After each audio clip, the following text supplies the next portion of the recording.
मालिक को प्रणाम। विषय है प्रकृति की कार्यशाला। संसार ईश्वर का जीवित प्रतिरूप है जिसमें सर्वस्व उसकी शक्ति काम कर रही है। प्रकृति की विशाल कार्यशाला कार्य के लिए आवश्यक सभी औजारों से सुसज्जित है। मशीनों को चालू हालत में रखने के लिए केंद्र से शक्ति प्रवाहित होती रहती है। हर तरह के कार्य के लिए अलग अलग मशीनें हैं। शक्ति प्रवाहित होती रहती है, लेकिन उसे अपने संकल्प, आशय और घटनाओं का कोई पता नहीं रहता और अंत में सारे परिणाम सामान्य ढंग से निकल जाते हैं। किसी ब्रह्म कारणवश या अपने किसी भाग के तुष्टिपूर्ण कार्य निष्पादन से बीच मार्ग में जो अवरोध खड़े हो जाते हैं या दुर्घटना हो जाती है, यह शक्ति उनकी परवाह नहीं करती। मशीनरी के कुशल कार्य संपादन के लिए यह आवश्यक है कि उसके सारे भाग ठीक से काम करें और कोई ढीला या दोषपूर्ण न हो। इसके लिए मिस्त्री, सुपरवाइज़र और व्यवस्थापक की हैसियत वाले कर्मचारी रात दिन लगे रहते हैं। उनका काम है अलग अलग हिस्सों की क्रियाओं का उचित नियमन और व्यवस्थापन। ये कर्मचारी कौन हैं? कोई कह सकता है कि ये देवी देवता होंगे, लेकिन ऐसा नहीं है। देवी देवता मशीन के विभिन्न भागों की तरह प्रकृति की विविध शक्तियाँ हैं। वे अपने निर्धारित कार्यक्रम का अनुसरण करते रहते हैं और इसके आगे एक भी इंच जाने की उनकी क्षमता नहीं है। असली कर्मचारी मनुष्य स्वयं है। उसको ही प्रकृति यंत्रावली के उचित नियमन और उसके विभिन्न भागों के सही कार्य निष्पादन की देखभाल करनी पड़ती है। कुछ लोगों को इस बात पर आश्चर्य होगा, पर यह निर्विवाद सत्य है। मनुष्य की प्रकृति का औजार है। उसमें अपरिमित शक्ति है और इसके उपयोग के लिए उसके पास आवश्यक उपकरण भी हैं।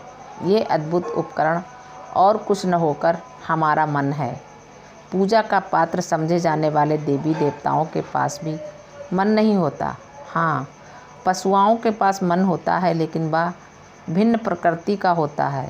या यूँ कह सकते हैं कि मनुष्य के मन की तुलना में जो स्फूर्ति और क्रियाशीलता से परिपूर्ण होता है, पशुओं का मन निष्क्रिय अवस्था में होता है। मन की उत्पत्ति का कारण क्षोभ था, जिसे सृष्टि को अस्तित्व में लाने वाला ईश्वरीय संकल्प भी कह सकते हैं।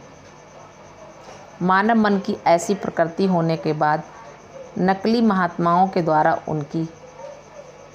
द्वारा उसकी कटु शब्दों में निंदा किया जाना और मानव का सबसे बड़ा शत्रु घोषित करना लज्जाजनक है। निश्चित है कि वे उसका सही मूल्य नहीं जानते और इसीलिए उसके उपयोग का विचार नहीं करते।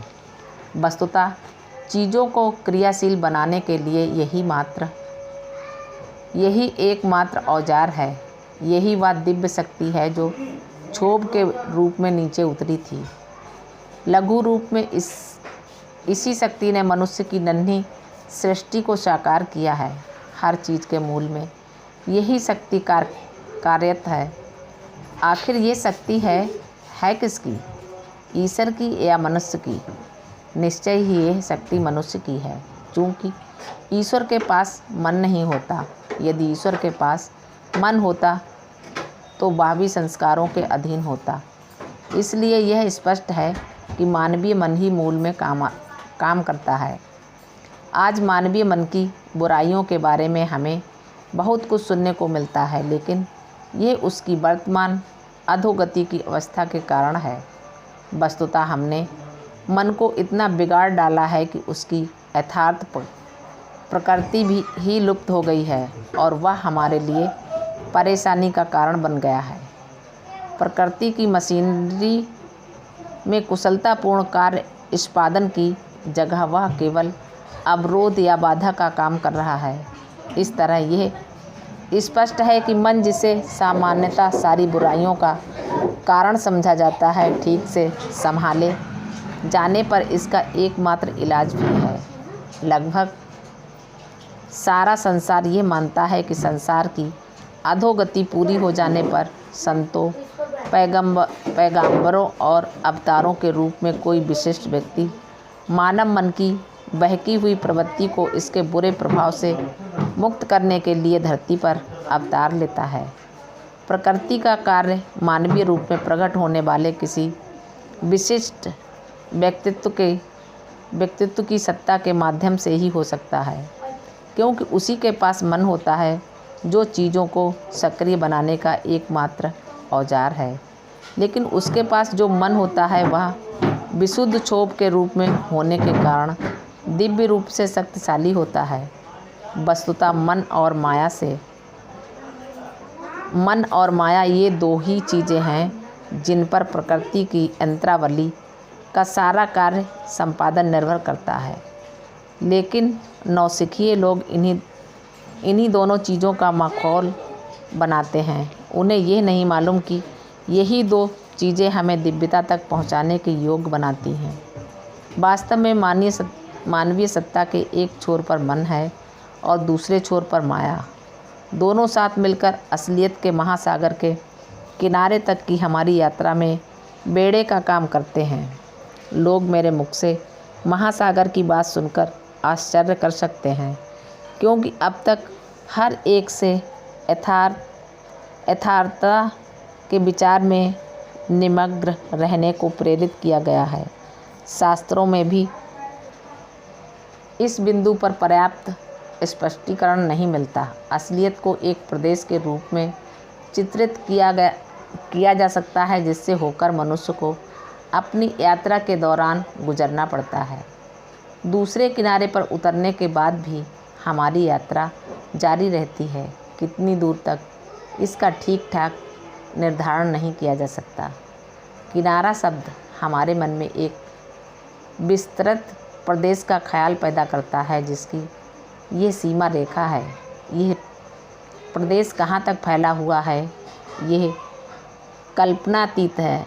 जब तक हम महासागर में यात्रा कर रहे होते हैं और बेड़े पर होते हैं, प्रातःकालीन शीतल समीर और जल के स्फूर्तिदायक प्रभाव का आनंद लेते हुए हमारी यात्रा बड़े मज़ेदार होती है। ये इतनी लुभावनी लगती है कि हर व्यक्ति ऐसी मज़ेदार यात्रा करना चाहेगा। इससे उसे एक प्रकार की संतुष्टि, मन की शांति जैसी चीज़ मिलती है, जिसे आनंद कहा जाता है। जब हम वीरान तट पर उतरते हैं, पानी की ताजगी गायब हो जाती है। ना तो मज़ेदार मंद पवन होती है, न नन्ही लहरें जिनसे भावनाएं जागृत हों। कोई सम्मोहन, आकर्षक मज़ा नहीं होता। हर वस्तु से शून्य, वीरान, उजाड़ के अलावा वहाँ कुछ नहीं होता। यह भी एक प्रकार के आनंद का स्रोत है, लेकिन यह आनंद भिन्न प्रकार का है। पहले वाले आनंद से उसका भेद रखने के लिए मैं इसे विशुद्ध आनंद कहता हूँ। ये उतार चढ़ाव से रहित, शाश्वत, परिवर्तन रहित और असल होता है। इस अनंत प्रदेश में चलते हुए व्यक्ति अपने उद्गम बिंदु पर जा पहुँचता है, जहाँ अवतारों का भी पहुँचना नामुमकिन है। यहाँ पहुँचकर आनंद की यथार्थ अवस्था प्रकाश में आती है, जिसका वर्णन शब्दों में कर पाना संभव नहीं है। व्यवहारिक रूप से केवल इसका अनुभव किया जा सकता है। यहाँ पहुँचकर व्यक्ति अपने को खोया हुआ महसूस करने लगता है। लेकिन प्रकृति का रहस्य तो उन्हीं पर प्रकट होता है जो प्रकृति से एकाकार हो जाते हैं। इस मार्ग का राही सारे उपलब्ध साधनों का उपयोग करते हुए रास्ते पर बढ़ता जाता है। सेवा भक्ति की आधारशिला है। वह अपने मन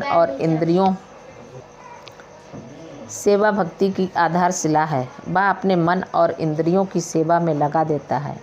लेकिन इतना ही काफ़ी नहीं होता। सेवा का मतलब इंद्रियों सहित भौतिक शरीर के काम से है। पृष्ठभूमि में मन भी रहता है और इसमें भी यही भाव रहना चाहिए। कोई ये कह सकता है कि चूँकि शरीर के सभी काम मन के अधीन ही होते हैं। इसीलिए शरीर के सेवा में लग जाने पर मन तो उसके साथ होगा ही, पर मेरा आशय ये है कि प्रेम और सहानुभूति के भावों के साथ क्रियाशील होने पर ही उसका काम सही ढंग से होगा, अन्यथा यह केवल औपचारिक होगा और किसी स्वार्थमय उद्देश्य से प्रेरित होगा। इस दशा में परिणाम बिल्कुल उल्टा होगा। हमारा मूल उद्देश्य भक्ति बढ़ाना है और सेवा उसके लिए एक साधन भर है। हम सच्चे अर्थों में सेवा तभी करते हैं जब हमारा उद्देश्य शुद्ध और सच्चा होता है, तभी इसके साथ अविभाज्य रूप से जुड़े होने के कारण कर्तव्य और प्रेम के भाव भी बने रहते हैं। कुछ लोग ऐसे भी होते हैं जो सेवा के लिए मुस्तैद तो नहीं होते, लेकिन उनके हृदय में दूसरों के लिए कोमल भाव होते हैं। एक हद तक ये भी अच्छा है, लेकिन इसे एक पैर से चलना ही कहा जाएगा। मेरी मंशा उन बहुत ऊंची आत्माओं की ओर संकेत करने की नहीं है जो ईश्वर तत्व में दृढ़तापूर्वक प्रतिष्ठित हैं और जिनके हृदय में उसके अतिरिक्त और किसी का विचार नहीं आता।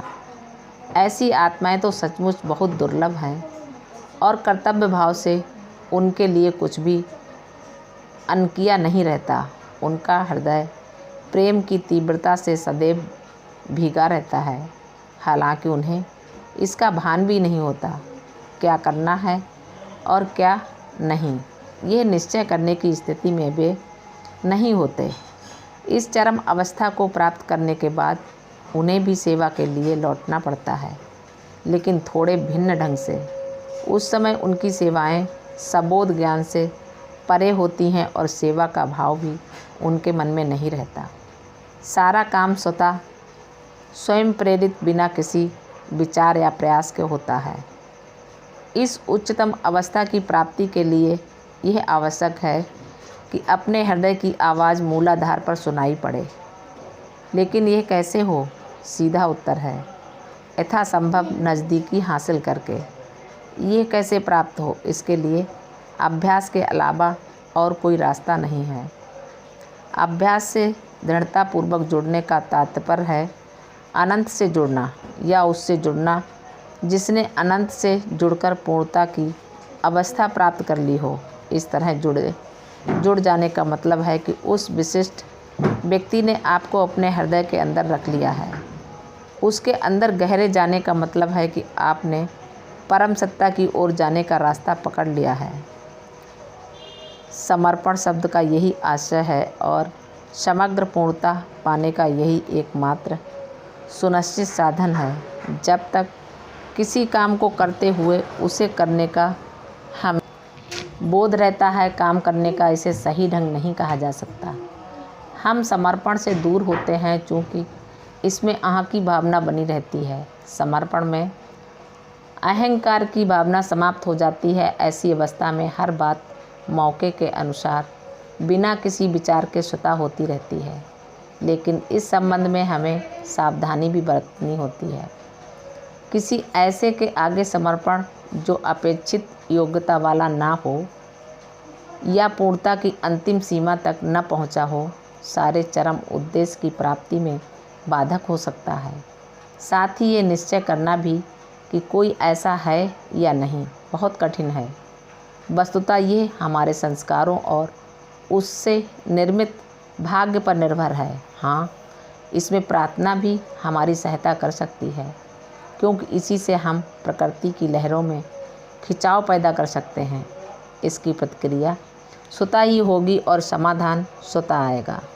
मालिक को प्रणाम। सभी अभ्यासी भाई बहनों को नमस्कार। धन्यवाद।